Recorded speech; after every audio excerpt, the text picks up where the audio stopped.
Module 2 talks about digital content writing, specifically content for digital marketing. This segment is by Ms. Sanskarika and Ms. Rachel, both experts in social media, search engines and content development. They currently work for Duta, a digital marketing firm in Hyderabad that specializes in user personas development, sales pitch, social media strategies, search engine strategies and optimization. Rachel and Sanskarika's conversation introduces you to a wide range of digital texts such as memes, videos, social media posts, blogs, etc., and how these can be effectively used to market a product or present an idea. Sanskarika and Rachel explain how a combination of visual, verbal, auditory and gestural modes in digital texts helps communicate ideas more effectively. The script of this conversation is available for you to download and read. Taking off from this idea, in the second part of the module, Mr. Kingshuk Nag discusses the impact of the visual media. Mr. Nag was the resident editor for Times of India, Hyderabad. He is also an author and a recipient of the Prem Bhatia Memorial Award for Excellence in Political Reporting and Analysis.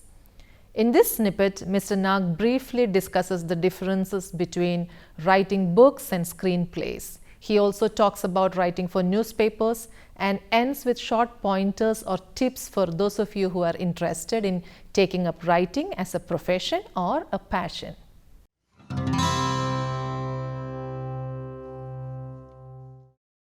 Hey Sanskarika, since we are here to discuss on digital content, and before we get on to the topic of writing digital content, I would like to know your views on print versus digital media and which medium do you prefer to read in? As a content writer, researching on the internet is the very first thing I do before putting anything on paper or on the Word document. So for me, I'm more used to digital media, and I find it very structured rather than print media, because I feel print media is structured and developed around the author.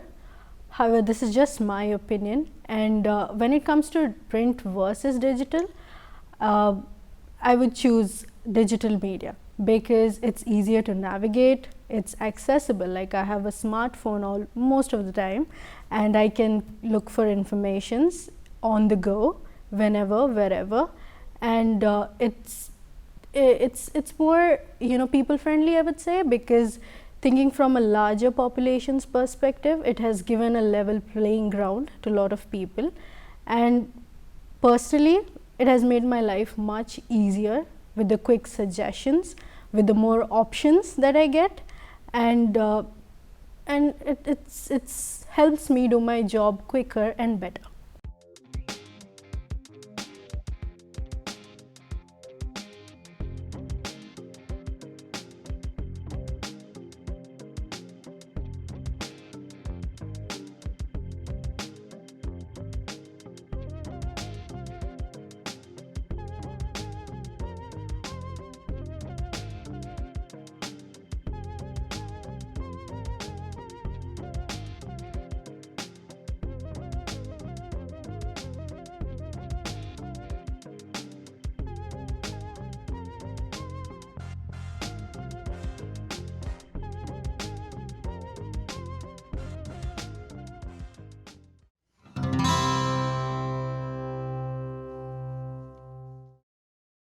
But again, you should be very specific when you're looking for digital content, and that is why you have been working on search engine optimization and the tools.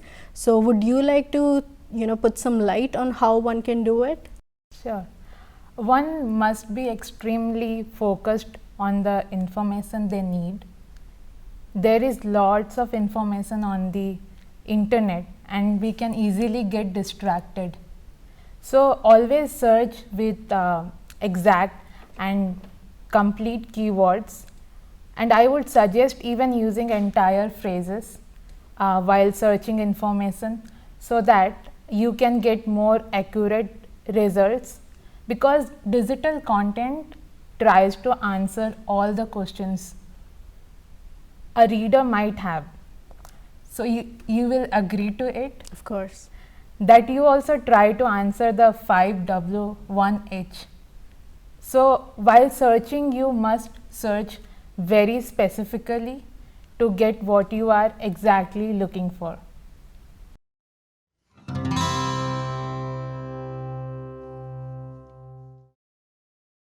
Since we spoke about writing for digital media, could you share some important tips on how you do it, or where can someone start to develop content for digital media? Be it digital or print media, the first thing any content writer should be thinking of is why are they writing the content? What is the purpose of it? Like, do they want to influence someone? Do they want to persuade their readers? Or are they selling or promoting or advertising? These are some questions they should decide on first. And once that they know, a content writer know, or when I know the answer to that question specifically, the rest of the content flows, because then I think what are they looking for, and what is the information they find relatable, or the problems that they have, and if I can solve them and present them in a way that they would find easier to understand and sort out their problem. But again, answering those questions is not the end of it. You have to also set the tone and the approach, because when we think of content in different contexts, be it a web content or be it a blog article, the tone and approach changes. And I think you know that how it changes and how a web content and a blog content is different, and it would be great if you can elaborate on it.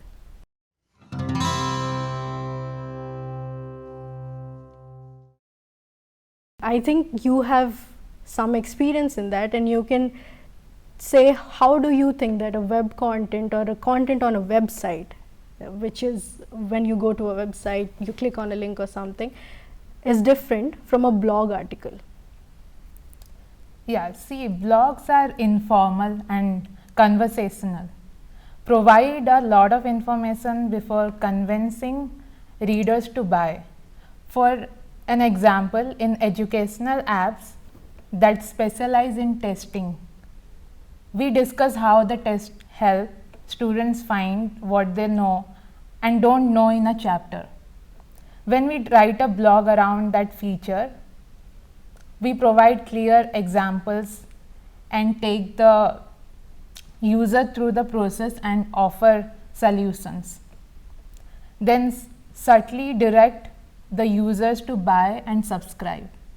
When it comes to the website, we mainly focus on benefits, solutions of features, and immediately ask the users to buy. It does not have an informal or conversational tone which blogs or video scripts usually have.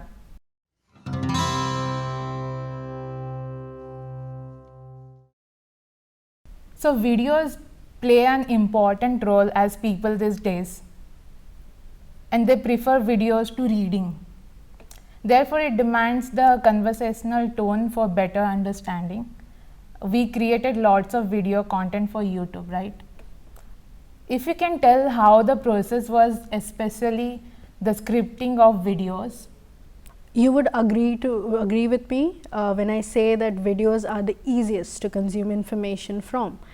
But coming up with a script that is so easy to consume is not a very easy task, because you have to come up with content which is seamless and smooth and easily can be received by the target audience or whoever is watching the video that you have created.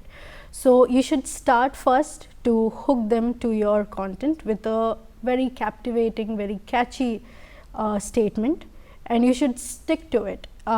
What happens is people tend to deviate, they tend to get distracted from what they are talking about, the information they are giving or the product they are selling. So for example, I can give you an example. If you are selling or if you are promoting or if you are introducing a sweet, say something like a kaju katli or a laddu or whatever from a sweet shop, you cannot go around talking about all the sweets. You have to talk or keep the specific sweet at the center and then talk about things around it. So what happens is they can interpret it better, and they can get your information quicker because they know exactly what you're talking about.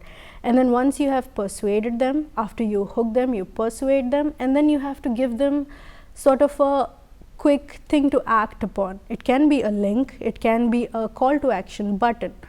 In this case, if I want them to order a sweet from the place that I am suggesting, it can be a order now button, it can be a link to visit their website of your choice, whatever you think is right or placeable in that content space, you should do that.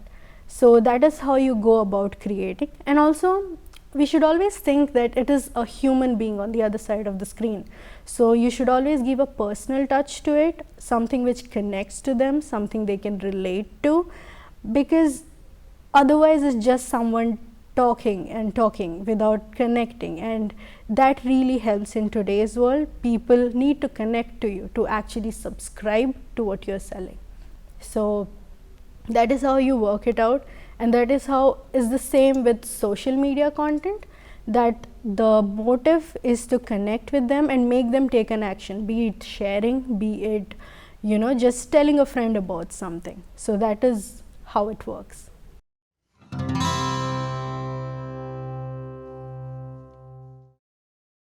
So if you can tell us about how you come up with a meme, or what are the things that goes around when you come up with a social media content or a meme or anything that has to do with a person taking an action.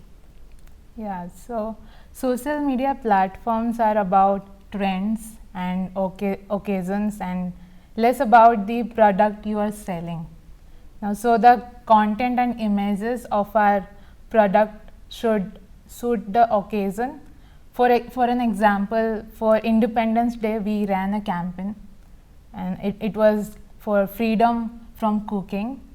Or for IPL, we ran a campaign of ordering food and enjoying cricket at home with friends and family. I can give you some pro tips, like things to remember while developing social media content. First of all, you have less than a second to grab attention because the user is quickly scrolling the content. The content should be catchy, of course, as the attention span is less, as you told before. So do not use alien words, and balance the blank space and content and avoid cluttering. You need to give clear details or guide them clearly to take the action you want them to take. In this case, to place the order and place the details in the post so they don't have to search for it.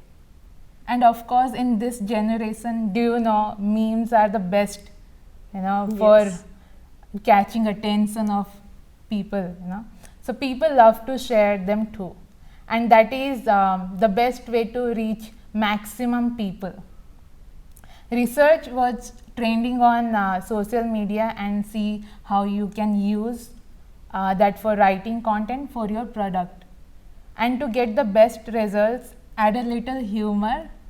That always seems to work and get the most shares. All I can say in the end, the more the share, more the reach, and that is what the goal is.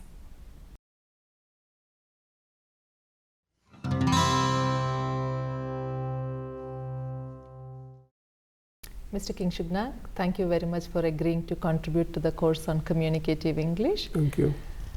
We would like you to think about your experience working for the print and the digital media. You worked for both print and digital media quite extensively. What would you say is the difference between the print and digital media, say for instance maybe newspapers versus television?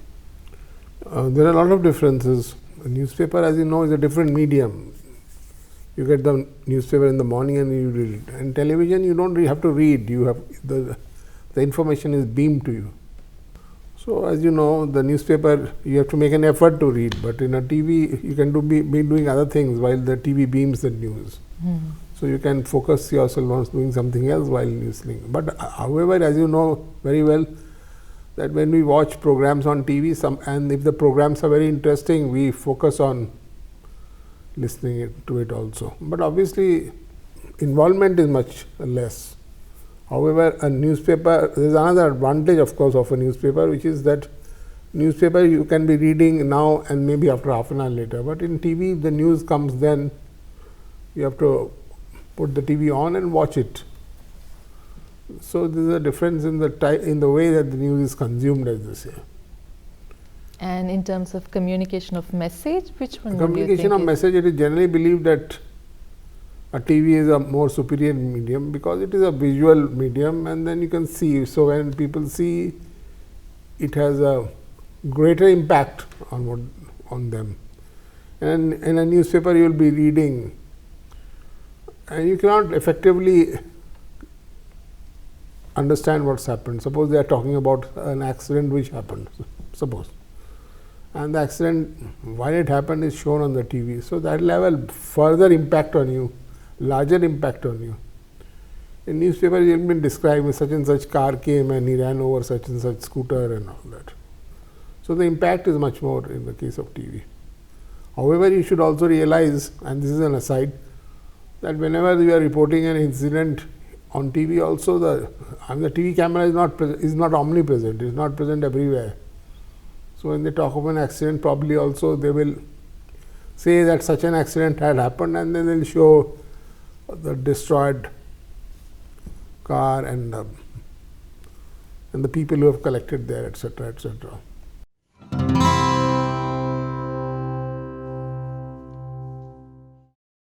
What are the most important skills to become a successful script writer, perhaps? The most successful, to write successfully, that you have to know what the situation is, how much you can show on TV and how the public will react. And therefore, then you have to be, you have to be partial to the truth, you have to show truth, you can't just say anything. So, the actual balancing job is quite difficult. Okay. And often in the case of TV and all, when I got Atal Bihari Vajpayee's books will be adapted to TV, my books.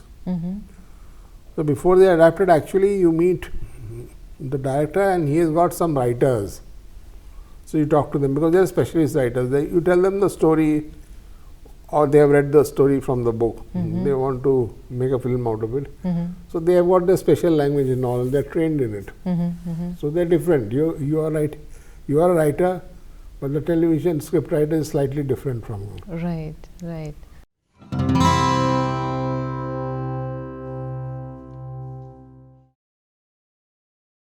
So, if you can think back on your experience writing for newspapers as opposed to writing a book, as opposed to writing a screenplay, perhaps, can you think of major differences, salient differences among these three types of writing? In a newspaper, we started off as reporters. When you will be going to covering accident or maybe sanitary jobs, etc., floods, so etc., those are pure descriptive writing, and the idea is to get as much information about that incident, and so that the truth can be displayed. And the book? And book takes a much longer perspective, and suppose we are writing not about one accident or one garbad, but basically say, suppose traffic in Hyderabad has become worse, or say like Bangalore, that day this whole city of Bangalore was flooded. So, if you are writing a book on floodings on Bangalore, so a lot of things will come. Now, I was thinking of not writing a book, thinking of the subject, and then I came that there were so many different perspectives. Right. First, I came to the conclusion that a lot of flooding is taking place in Bangalore. Question is why? The answer I realized was that because the lakes have been closed up and real estate buildings have come up. So, there are not much, so the water collects and becomes flooded. That is why you will find in Bangalore the recent flooding is of posh ultra areas, where land has been, farming land has been taken on the edge of the city and and where there were lakes, the lakes have been closed and then buildings have come. And so, when such huge buildings come, water can't move. So, when the rain happens, the rain collects, water collects. That's still a newspaper article. Can you tell us But, how it becomes a book? Suppose this happens frequently, Mm-hmm. then what will you do? Then you will have a perspective, na? Then you will see why this is happening. Mm-hmm. Nobody told you that a lake is being closed down, but when you take a longer perspective, you realize. I realized about Bangalore was that, suppose I have to write a book on Bangalore, which I have not written but could well. Mm-hmm. Mm-hmm. I used to stay in Bangalore 20 years ago, Okay. and we used to stay near the airport. And now the airport Right. is shifted some 50-60 kilometers away. Right, that's right. Yes. So the whole orientation of the city has changed. So that's how you collect information Yeah. around the issue. So you have to do a lot of analysis also, not that information, but analysis also. First you make a theory, from the theory then you get information which you adapt to that theory. Mm. Right, so that's the book. Yeah. And moving on to the visual media.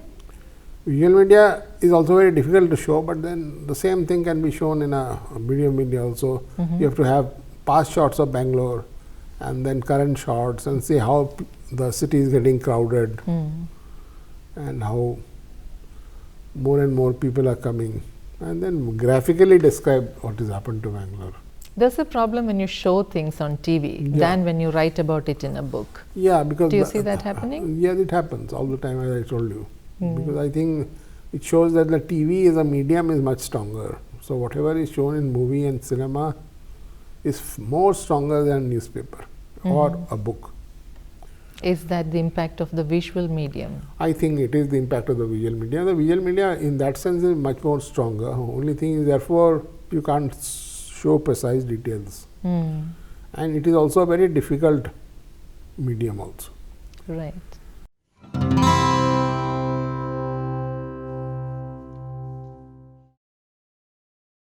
You know, you are a prolific writer. Any tips for budding writers? Anything for starting writers or people who would like to get into writing?